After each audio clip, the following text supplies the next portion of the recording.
परम सत्कारयोग मेरे बहुत ही प्यारे जुझारू किसान, मेरिया सत्कारयोग भैणां, मेरे नौजवान बजुर्ग वीर, फतेह प्रवान करो। वाहिगुरू जी का खालसा, वाहिगुरू जी की फतेह।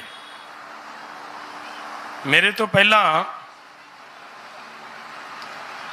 ढाडी वीरां वल्लों मेरा ख्याल है बहुत कुछ कहता, जो कुछ वो कह गए, अगर उन्होंने तुसी थोड़ा जा ध्यान देना, आप उन्होंने सवार के जानने का यतन करना, गल वो बहुत बड़ी कह के गए है। वो ये कह के गए ने कि इतिहास लिखिया जा रहा है, ये कोई दो रामा नहीं। इत्थे बहुत सारे इतिहासकार नाल दी नाल रोज़ की तुहाडी क्रिया नूं लिख रहे हैं। कोई झूठ नहीं है, सब लिखिया जा रहा है, कोई की कर रहा है। बाद दे विच तुहाडे सामने आ जाना है कि इतिहास दे विच की होया, इस अंदोलन दे विच की होया है। तो दोस्तों, एक उन्होंने गल कही है भी किते गलती ना कर लियो, बहुत बड़ी गल कही है। अर्ज है दोस्तों, गलती अपने सारियां चों, चाहे आपां जिहड़े पंडाल दे विच बैठे हैं, चाहे इधर जिहड़े स्टेज ते बैठे हैं, साडे चों किसे तो भी राई मात्र भी गलती होगी ना, राई मात्र भी गलती होगी तो समझ लियो असी इन्ना पिछे चले जावांगे कि असी सब कुछ गवा बैठांगे और असी अपनी मौत नूं खुद गले लाउण वाली गल करांगे अगर गलती होगी तो। साडा अंदोलन, मेरे तो पहला नौजवान बोल रहे सी, ये जो कुछ अज तक तुसी कीता है, आपां जो कुछ कीता है, यदी एक रिपोर्ट DCSC की रिपोर्ट भारत सरकार के टेबल ते गई है। तो समझो जो भी वो रिपोर्ट की है, तो उस रिपोर्ट ने, वो कली रिपोर्ट नहीं, उस रिपोर्ट ने बीजेपी ते RSS के अंदर एक तरह की खलबली मचाती भी ये की हो गया। जिथों बीजेपी जित्ती है, जिथों हारी है, वह क्लीयर हो गया ना, वह आपां नूं दिस गया, वो तो आपां सारिआं नूं पता लग गया कि इत्थों इत्थों बीजेपी हार गई, असीं हराउण च सफल हो गए हैं। दोस्तों, जिथों जित्ती है ते जिहड़े लोकां ने वोटां उन्हां नूं पाईआं है, हुण उन्हां दे विचों उस रिपोर्ट दे विच इह लिखिआ है कि 26% लोक जिहड़े वोट बीजेपी नूं पा रहे हैं ते खड़े आ अंदोलनकारियों के पक्ष च, वो कहंदे आ कानून रद्द होने चाहिए है। वोट भावें उन्होंने बीजेपी नूं किसी कारण पाई है। सब तो वड्डी गल समझण वाली विच है, उन्हां दे अंदर खलबली इस गल दी है कि जेकर आ जिहड़े 26% सानू भुगत गए, अगर ये भी ना भुगते तो अगे ना भुगतते दिसे तो फिर की होएगा। बहुत बड़ा हलचल है, थोड़ा एक एक कदम जित वाल नूं वध रहा। दोस्तों, असी सोचते सी सारे लीडर साहबान जिन्नी साडी बुद्धि है, क्योंकि आपां सारे इक्को आ, तुहाडे विचों ही असीं हैं, कोई फर्क नहीं हुंदा। असी ये सोचा सीगा कि नॉन पोलीटिकल रखना, अंदोलन नूं बिल्कुल राजनीति नहीं होण देनी, बिल्कुल राजनीति इहदे अंदर वड़न नहीं देनी। अज तक भी यतनशील हैं। तो मेरे दोस्तों, एक मीटिंग दे विच सानू बैठिਆਂ नूं पीयूष गोयल वल्लों एक ताना मारिया गया। की कहा, कहंदा जेकर तुहाडे अंदोलन का असर हुंदा तां असीं बिहार दे विच क्यों जितदे। ये क्या उन्हें, असीं क्या भी ठीक है, ये साडी गलती सी, असीं केवल नॉन पोलीटिकल दे उत्ते जोर दिता जिहदे करके तू इत्थे जित गए हैं। कोई गल नहीं, फिर समा आएगा, दिखावांगे हथ। तो मेरे दोस्तों, ਉਹ ਹੱਥ ਤੁਸੀਂ ਇੱਥੇ ਬੈਠੇ ਜਿਹੜੇ ਕਹਿੰਦੇ ਸੀ ਨਾ ਇਹ ਪੋਲੀਟੀਕਲ ਲੋਕ ਜਾਂ ਬੀਜੇਪੀ ਵਾਲੇ ਕਿ ਇਹ ਮੁੱਠੀ ਭਰ ਲੋਕ ਹੈ, ਇਹ ਮੁੱਠੀ ਭਰ ਨਹੀਂ ਰਹੇ। ਇਹ ਅੱਜ ਦਿਸ ਗਿਆ ਕਿ ਇਹ ਅਸਾਮ ਵੀ ਪਹੁੰਚ ਗਏ, ਇਹ ਕੇਰਲਾ ਵੀ ਪਹੁੰਚ ਗਏ। ਇਹਨਾਂ ਦੀ ਆਵਾਜ਼, ਇਹਨਾਂ ਦੀ ਨਾਰਿਆਂ ਦੀ ਗੂੰਜ ਉੱਥੋਂ ਤੱਕ ਪਹੁੰਚ ਗਈ। ਮੈਂ ਅਸਾਮ ਦਾ ਨਾਂ ਤਾਂ ਲਿਆ ਕਿਉਂਕਿ ਅਸਾਮ ਦੇ ਵਿੱਚ ਭਾਵੇਂ ਬੀਜੇਪੀ ਜਿੱਤੀ ਹੈ, ਪਰ ਉਹ ਰਿਪੋਰਟ ਕਹਿੰਦੀ ਹੈ ਜਿਨ੍ਹਾਂ ਨੇ ਤੁਹਾਨੂੰ ਵੋਟਾਂ ਪਾਈਆਂ ਬੀਜੇਪੀ ਵਾਲਿਓ, ਉਹਨਾਂ ਦੇ ਵਿੱਚੋਂ ਵੀ 26% ਇਹਨਾਂ ਦੇ ਹੱਕ 'ਚ ਬੈਠੇ ਨੇ। ਔਰ ਜਿਹੜੀ ਬੰਗਾਲ ਦੇ ਵਿੱਚੋਂ ਹੋਈ ਹੈ, ਉਸ ਮੈਡਮ ਨੇ ਖੁਦ ਟਵਿੱਟਰ ਤੇ ਜਾ ਕੇ ਇਹ ਗੱਲ ਮੰਨੀ ਆ, ਲਿਖਿਆ ਹੈ ਕਿ ਇਹ ਜਿੱਤ ਮੇਰੀ ਨਹੀਂ, ਇਹ ਦਿੱਲੀ ਦੇ ਵਿੱਚ ਅੰਦੋਲਨ ਕਰ ਰਹੇ ਅੰਦੋਲਨਕਾਰੀ ਕਿਸਾਨਾਂ ਦੀ ਜਿੱਤ ਹੈ। ਉਹਨੇ ਲਿਖਿਆ ਹੈ ਇਹ ਤੁਹਾਡੀ ਜਿੱਤ ਨੂੰ ਸਵੀਕਾਰਿਆ ਉਹਨੇ। ਤਾਂ ਅਸੀਂ, ਮੇਰਾ ਕਹਿਣ ਦਾ ਮਤਲਬ ਦੋਸਤੋ, ਰੋਜ਼ ਇੱਕ ਕਦਮ ਆਪਾਂ ਜਿੱਤ ਵੱਲ ਨੂੰ ਵੱਧ ਰਹੇ ਹਾਂ। ਪਰ ਇੱਕ ਗੱਲ ਜ਼ਰੂਰ ਸਮਝੋ ਜੇ, ਜਿਹੜੀ ਤੁਹਾਡੇ ਨਾਲ ਮੈਂ ਸਾਂਝੀ ਕਰਨ ਦੀ ਲੋੜ ਸਮਝਦਾ ਹੈ, ਉਹ ਇਹ ਹੈ ਕਿ ਜਿੱਥੇ ਬੀਜੇਪੀ ਜਾਂ ਨਰਿੰਦਰ ਮੋਦੀ, ਖਾਸ ਕਰਕੇ ਅਮਿਤ ਸ਼ਾਹ, ਨਰਿੰਦਰ ਮੋਦੀ, ਇਹ ਦੋ ਤਿੰਨ ਬੰਦੇ ਜਿੱਥੇ ਤਾਨਾਸ਼ਾਹ ਨੇ, ਉੱਥੇ ਇੱਕ ਗੱਲ ਜ਼ਰੂਰ ਸਮਝ ਲਓ ਕਿ ਛੜਯੰਤਰਕਾਰੀ ਵੀ ਹੈ। ਛੜਯੰਤਰ ਰਚਨ ਦੇ ਵਿੱਚ ਮਾਹਰ ਨੇ ਲੋਕ। ਤਾਨਾਸ਼ਾਹ ਦੇ ਨਾਲ ਮੁਕਾਬਲਾ ਹੋ ਸਕਦਾ ਹੈ, ਗੋਲੀ ਮਾਰ ਦੇਣਗੇ, ਵੱਧ ਤੋਂ ਵੱਧ ਹੋਰ ਕੀ ਕਰਨਗੇ ਅਗਰ ਸਾਡੇ ਇੱਥੇ ਬੈਠਿਆਂ ਤੇ। ਲੇਕਿਨ ਛੜਯੰਤਰ ਨੂੰ ਕੱਟਣਾ, ਛੜਯੰਤਰ ਨੂੰ ਸਮਝਣਾ ਸਾਡੇ ਲਈ ਬਹੁਤ ਜ਼ਰੂਰੀ ਹੁੰਦਾ ਹੈ।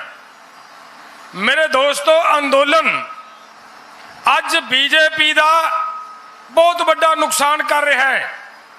ਅੰਦੋਲਨ ਇੱਕ ਵਾਰੀ ਜਦੋਂ ਅੰਦੋਲਨ ਚੱਲਦਾ ਹੈ ਨਾ, ਅੰਦੋਲਨ ਇੱਕ ਸੀਮਾ ਹੁੰਦੀ ਹੈ, ਉਹ ਸੀਮਾ ਜਦੋਂ ਪਾਰ ਕਰਦਾ ਹੈ, ਉੱਥੋਂ ਜਾ ਕੇ ਉਸ ਸੱਤਾਧਾਰੀ ਪੋਲੀਟੀਕਲ ਪਾਰਟੀ ਦਾ ਪੋਲੀਟੀਕਲੀ ਨੁਕਸਾਨ ਕਰਨ ਲੱਗਦਾ ਹੈ। ਤੇ ਜਦੋਂ ਪੋਲੀਟੀਕਲੀ ਨੁਕਸਾਨ ਹੁੰਦਾ ਕਿਸੇ ਪੋਲੀਟੀਕਲ ਪਾਰਟੀ ਦਾ, ਉਦੋਂ ਮੇਰੇ ਦੋਸਤੋ ਉਹ ਅੰਦੋਲਨ ਜਿੰਨਾ ਉਹਨਾਂ ਲਈ ਖਤਰਨਾਕ ਹੁੰਦਾ ਹੈ, ਉਹਦੇ ਨਾਲੋਂ 1000 ਗੁਣਾ ਵੱਧ ਇਹਨਾਂ ਅੰਦੋਲਨ ਕਰਨ ਵਾਲਿਆਂ ਲਈ ਖਤਰਨਾਕ ਹੋਣਾ ਸ਼ੁਰੂ ਹੋ ਜਾਂਦਾ ਹੈ। ਕਿਉਂਕਿ ਇੱਥੇ ਜਦੋਂ ਉਹਨਾਂ ਨੂੰ ਪਤਾ ਲੱਗਦਾ ਕਿ ਸਾਨੂੰ ਸੱਟ ਵੱਜ ਰਹੀ ਹੈ, ਸਾਡਾ ਵੋਟ ਬੈਂਕ ਟੁੱਟ ਰਿਹਾ ਹੈ, ਸਾਡਾ ਨੁਕਸਾਨ ਕੀਤਾ ਜਾ ਰਿਹਾ ਹੈ, ਉਸ ਵੇਲੇ ਦੇਸ਼ ਦੇ ਅੰਦਰ ਇਹਨਾਂ ਨੂੰ ਆਪਦਾ ਵੋਟ ਬੈਂਕ ਕਾਇਮ ਕਰਨ ਦੇ ਲਈ, ਆਪਣੀ ਸ਼ਕਤੀ ਨੂੰ ਬਚਾ ਕੇ ਰੱਖਣ ਲਈ, ਆਪਣੀ ਕੁਰਸੀ ਬਚਾ ਕੇ ਰੱਖਣ ਲਈ ਚਾਹੇ ਕੁਝ ਵੀ ਕਰਨਾ ਪਵੇ, ਉਹ ਕਰਨ ਤੋਂ ਇਹ ਲੋਕ ਪਿੱਛੇ ਨਹੀਂ ਹਟਦੇ। ਖਾਸ ਕਰਕੇ ਬੀਜੇਪੀ ਵਰਗੇ ਛੜਯੰਤਰਕਾਰੀ ਲੋਕ। ਤੋਂ ਮੇਰੇ ਦੋਸਤੋ, ਇੱਕ ਤਾਂ ਇੱਥੇ ਸਾਡੀ ਹੱਥ ਬੰਨ੍ਹ ਕੇ ਬੇਨਤੀ ਹੈ ਸਾਰੇ ਵੀਰਾਂ ਨੂੰ ਕਿ ਜਿਹੜਾ ਇਹਨਾਂ ਨੇ ਕਰੋਨਾ ਦੇ ਦੁਹਾਈ ਪਿੱਟੀ ਹੈ, ਇਹਨਾਂ ਦਾ ਛੜਯੰਤਰ ਨੋਟ ਕਰਿਓ। ਮੇਰਾ ਖਿਆਲ ਆ ਫੇਸਬੁੱਕ ਸਾਰੇ ਚਲਾਉਣੇ ਹੋ। ਬਿਹਾਰ ਦੇ ਵਿੱਚ ਇਹਨਾਂ ਦੇ ਬੀਜੇਪੀ ਦੇ ਕਿਸੇ ਲੀਡਰ ਦੇ ਘਰੋਂ ਬਹੁਤ ਵੱਡੀ ਗਿਣਤੀ ਦੇ ਵਿੱਚ ਐਂਬੂਲੈਂਸ ਫੜੀਆਂ ਜਾਂਦੀਆਂ। ਸਵਾਲ ਇਹ ਆ, ਆਮ ਸਧਾਰਨ ਆਦਮੀ ਸੋਚ ਲੂਗਾ ਕਿ ਐਂਬੂਲੈਂਸ ਫੜੀ ਗਈ ਤਾਂ ਕੀ ਗੱਲ ਹੈ। ਐਂਬੂਲੈਂਸ ਦਾ ਬੀਜੇਪੀ ਦੇ ਉਸ ਨੇਤਾ ਦੇ ਘਰੇ ਕੀ ਕੰਮ? ਐਂਬੂਲੈਂਸ ਦਾ ਕੰਮ ਆ ਹਸਪੀਟਲ 'ਚ। ਉਹ ਇਸ ਕਰਕੇ ਛੁਪਾ ਕੇ ਸਾਈਡ ਤੇ ਕੀਤੀਆਂ ਗਈਆਂ ਕਿ ਅਗਰ ਐਂਬੂਲੈਂਸ ਨਾ ਮਿਲੀ ਤੇ ਲੋਕਾਂ ਦੀ ਮੌਤ ਦਰ ਵਧੀ ਤਾਂ ਇਹ ਜਿਹੜਾ ਕਰੋਨਾ ਦਾ ਭੈ ਹੋਰ ਵੱਡਾ ਖੜਾ ਕੀਤਾ ਜਾ ਸਕਦਾ ਹੈ। ਸਿਰਫ ਕਰੋਨਾ ਦਾ ਡਰ ਲੋਕਾਂ ਦੇ ਮਨ ਦੇ ਅੰਦਰ ਪੈਦਾ ਕਰਨ ਵਾਸਤੇ ਉਹ ਐਂਬੂਲੈਂਸ ਲੁਕੋ ਕੇ ਰੱਖੀਆਂ। ਔਰ ਇਹਨਾਂ ਲੋਕਾਂ ਨੇ ਇੱਥੋਂ ਤੱਕ ਗਿਰ ਗਏ ਨੇ ਲੋਕ। ਪਿਛਲੇ ਸਾਲ ਤੁਸੀਂ ਸਾਰਿਆਂ ਨੇ ਫੇਸਬੁੱਕ ਤੇ ਦੇਖਿਆ ਹੋਵੇਗਾ, ਇੱਕ ਛੋਟੀ ਜੀ ਬੇਟੀ ਆਪਦੀ ਗੋਲਕ ਤੋੜ ਕੇ ਉਹਦੇ ਵਿੱਚੋਂ 2000 ਰੁਪਇਆ ਕੱਢਦੀ ਹੈ ਤੇ ਪ੍ਰਧਾਨ ਮੰਤਰੀ ਦੇ ਫੰਡ 'ਚ ਜਮ੍ਹਾਂ ਕਰਾਉਂਦੀ ਹੈ, ਉਹ ਛੋਟੀ ਜੀ ਲੜਕੀ। ਤੇ ਐਤਕੀ ਫੇਸਬੁੱਕ ਦੇ ਉੱਤੇ ਪੜ੍ਹਨ ਨੂੰ ਪਿਆਰੇ ਹੋਏ ਮਿਲ ਗਿਆ ਕਿ ਉਹੀ ਲੜਕੀ ਆਕਸੀਜਨ ਦੀ ਘਾਟ ਕਰਕੇ ਮਰ ਗਈ ਹੈ ਇਸ ਵਾਰੀ, ਜਿਹੜੀ ਨੇ ਪਿਛਲੇ ਸਾਲ ਪ੍ਰਧਾਨ ਮੰਤਰੀ ਨੂੰ 2000 ਰੁਪਇਆ ਦਿੱਤਾ ਹੈ। ਇਹਨਾਂ ਲੋਕਾਂ ਵਾਸਤੇ ਤੁਹਾਡੀ ਜਾਨ ਦੀ ਕੋਈ ਵੈਲਿਊ ਨਹੀਂ। ਇਹ ਅੰਦੋਲਨ ਆ ਜਿਹੜਾ, इनू बर्बाद करना, इनू बदनाम करना, इनू खंडाउना खिलारना इको ही निशाना इन्हां लोगों का।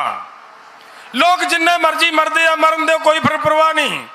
मैं बेनती करा मेरे दोस्तों, आ जेड़ी गैस की ये गल आ बार बार आ रही है कि ऑक्सीजन की कमी आ गई, ऑक्सीजन की कमी आ गई, ऑक्सीजन की कमी आ गई। ये केड़ी कमी आने वाली गल है? गुरुद्वारियां दे विचों ऑक्सीजन मिल रही है तो सरकार ऑक्सीजन क्यों नहीं प्रबंध करके दे सकी अज ताईं? मतलब की सी कि पहला दो गल्लां ध्यान रखने वालियां है। जिहड़ी वैक्सीन की गई लोगों को दी गई है, बहुत सारे लोग जानते ने, पढ़ा लिखा हर व्यक्ति जानता है कि जिस बीमारी की वैक्सीन दी जाती है उस बीमारी नूं ही व्यक्ति के शरीर च छड्डिया जाता है। समझने वाली गल है। तो मेरे दोस्तों, वो जो वैक्सीन छड्डी गई है, उस वैक्सीन ने आपदा कम करना शरीर च जाके उस बीमारी ने, तो बुखार चढ़ना सुभाविक है। तो जो बुखार चढ़िया उदों हॉस्पिटल वाल, क्योंकि डर पैदा किया होया बड़ी पद्धर के उत्ते, हॉस्पिटल वाल भजना साडे लोगों की मजबूरी है। तो फिर यह विखाया जाता है मीडिया वालों कि देखो जी एडी बड़ी गिनती लोग हॉस्पिटलों च दाखिल ने, बड़ी गिनती लोग बीमार हो रहे हैं। आ साडे अगर तुसी ध्यान नाल देखो, इत्थे किसी ने वैक्सीन नहीं करवाई, सारे तंदुरुस्त बैठे है। 2 दिन मैनू हरियाणे दे विच जाण दा मौका मिलिया। हरियाणे दे पिंडां दा की व्यू है, लोग की कहंदे है? ਉਹ लोग ये कहते हैं इत्थे तो बुखार नाल मर रहे हैं, आ जिथे धरना दिते बैठे उत्थे चलो, उत्थे कोई बीमार होंदा ही नहीं, मरदा ही नहीं कोई। ये कह रहे हरियाणे के लोग। तो क्यों है? वो मेरे दोस्तों कि लोगों की जो बीमारी है, जो बीमार हो रहे हैं, इलाज हो ही नहीं रहा। लोगों को बुखार होंदा है, उन्होंने सैल घटते हैं, उसकी थां दे उत्ते करोना करोना करोना करोना के उत्ते केंद्रित की हुई है गल। लोग इस करके मर रहे हैं, मर नहीं रहे, मारे जा रहे हैं। मारे इस करके जा रहे हैं कि बड़ी गिनती जो लोग मरनगे, दुहाई पिटी जाएगी, उस दुहाई दे विचों ये अंदोलन खंडाउणा सानू आसान होएगा। एक षड्यंत्र है। सो साडी जिम्मेवारी बनती है, मैं तां ये बेनतियां कीतियां मेरे दोस्तों, साडी जिम्मेवारी बनती है कि अगर साडे विच दी इत्थे कोई एंबूलेंस लैके मरीज नूं लंघदी है, चाहे कुछ भी है, उन्होंने असीं पहल के आधार के उत्ते रास्ता दईए कि सानू कोई बदनाम ना कर सके।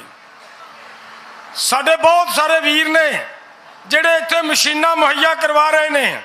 आ इत्थे पिछे सोनीपत दे नाल एक पिंड दे विच नर्सिंग कॉलेज सी, वो साडे कोले आए, कहंदे भी असीं मदद करनी चाहुंदे हैं। उन्होंने असीं मशीनां मुहैया करवाउण दी कोशिश कर रहे हैं, जिहड़ियां ऑक्सीजन उत्थे ही पैदा करके उन्होंने ऑक्सीजन देण। और वो हॉस्पिटल बना रहे हैं 50 बिस्तरियां का। मेरा ख्याल है अज एक दिन च कंप्लीट हो गया होगा, कुछ मशीनां उन्होंने कोले पहुँच भी गई हैं। तो मैं दावे नाल गल करदा, उस हॉस्पिटल दे विचों एक भी मरीज की मौत नहीं होएगी। क्यों नहीं होएगी? क्योंकि वो सेवा भावना वाले लोग है। वो चाहते हैं कि असीं मरीज जिउंदे रखना, मरीज मरन नहीं देना। और सरकारी हॉस्पिटलों के विच यह गल कि मरीज के नेड़े नहीं जाना। और जो मरीज को एक साइड पर करके दूर करके बिठा पा दिता जाता, लिटा दिता जाता है, उसकी जिन्नी केयर की लोड़ है उन्होंने उन्नी केयर ही नहीं होंगी। वो अपने आप कई तरह के तकलीफा चलता होया मरीज बेचारा मानसिक तौर पर टुट के मरदा है। बीमारी नाल नहीं मरदा, मानसिक तौर पर टुट के मरदा है। सो इसलिए साडी बेनती है मेरे दोस्तों, आ जिहड़ा इलाका है अपना, मैं जिहड़ी इन्हां ने गल कीती है वीरां ने, इहनूं ध्यान च रखियो।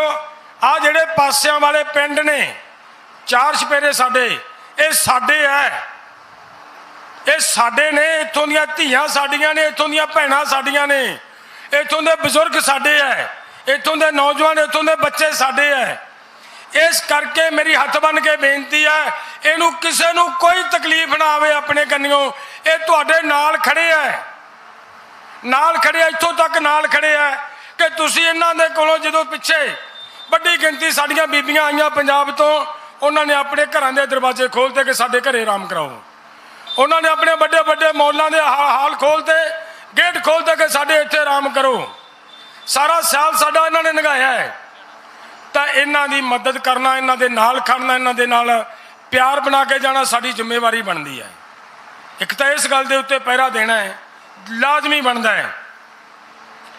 दूसरी जिहड़ी गल है कि मैं इत्थों दी हरियाणा सरकार ते खास करके सोनीपत दी प्रशासन नूं ये कहना चाहना है कि इत्थे जिहड़े लोकां दे घरां दे विच साडे किसान बैठे ने, साडे परिवारां नूं उन्हां ने किसी तरीके दे नाल भी संभालिया होया है, उन्हां नूं तंग परेशान करना बंद करे इत्थों दा प्रशासन।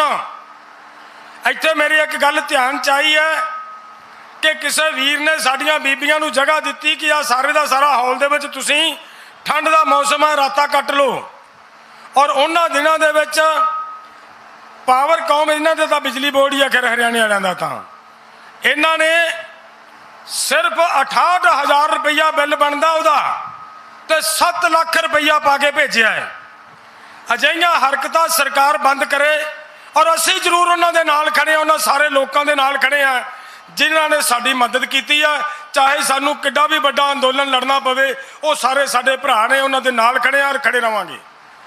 और नाल मैं बेनती ये करदिआं लास्ट दे उत्ते कि भावें असीं नॉन पोलीटिकल हाँ, बिल्कुल साडा राजनीति करना कोई निशाना नहीं।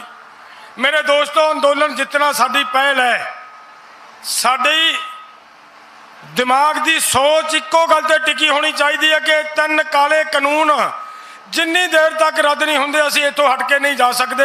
नहीं जाना मेरे दोस्तों, चाहे कुछ भी होवे। पर उन्ने समय दे विच विच असीं की कर सकते हैं, जिवें आउण वाले समय च असीं बीजेपी वालियां नूं सुचेत कर दिंदे, दसदे हां कि तुसीं कहिंदे सीगे कि साडा तुसीं अगर तुहाडे अंदोलन का असर हुंदा तो बिहार च सानू सीटां क्यों मिलदियां। असीं अज पहला कहने हैं कि अगर तुहाडी इन्नी ताकत है तो सांभ लो जी आपदा। तुहाडा ना यूपी तुहाडी आ बीजेपी वालियां दी, इहदे ते हक बनदे ने आपदा। ये कहिंदे ने कि इत्थों तां असीं निकल ही नहीं सकदे। ऐतकी बीजेपी दे विचों खाली हथ वापस मुड़न लई मजबूर करांगे जेकर अजिहियां हरकतां करती रही बीजेपी, यही कुछ करती रही। पर मेरे दोस्तों, अंदोलन शांतिपूर्वक ढंग दे नाल कायदे कानून दे नाल लड़ना पैना। मैं षड्यंत्रकारियों की गल कीती है। षड्यंत्रकारी जिहड़े लोग हुंदे ने ना, वो जदों तुसीं कोई प्रोग्राम दिंदे हैं, मौके ते आके प्रोग्राम नूं खराब करन दे लई कोई ना कोई चाल चलदी है। ते साडी सियाणप इसे गल दे विच है कि अगर उन्हां दी चाल नूं समझदे होए असीं मोड़ा कट्टीए, जे असीं मोड़ा ना कट्टिया तो असीं नुकसान ठावांगे। इस करके आपां सारिआं ने एकता बना के इस अंदोलन नूं आखिरी अंजाम तक लैके जाना है। तिन्ने काले कानून रद्द करवाए बिना और MSP की गारंटी ले बिना जाना साडे लई अति घातक है। मेरे दोस्तों, वो जित प्राप्त करके जाना है। और मैं एक गल इन्नी क दस दियां कि वो जिहड़ी रिपोर्ट आ, रिपोर्ट च ये भी कह दिता उन्होंने कि बहुत छेती, क्योंकि जिहड़ी इन्हां दी RSS है ना जी, RSS ने कहता भी जाता है कानून वापस ले लो, नहीं तो असीं सारे किसानों के नाल है, ये भी कहता। तो मेरा कहण दा भाव है अंदरली खलबली है जिहड़ी इन्हां दे, ये तुहाडे लई बहुत वड्डी जित दा पैगाम लैके आ रही है। तकड़े होके ऐ ना सोचा करो कि भी असीं इत्थे बैठे हाँ, खबनी कुछ हो रहा कि नहीं हो रहा। अनुमान ला के वेखो, 6 स्टेटां दे विच मोदी दी अहंकार नूं गोडी लवा के रखती तुहाडे इस अंदोलन ने, आ शांति ने। तो आने वाले समय दे विच पूरे भारत दे विच ये गोडी लवावांगे। वाहिगुरू जी का खालसा, वाहिगुरू जी की फतेह।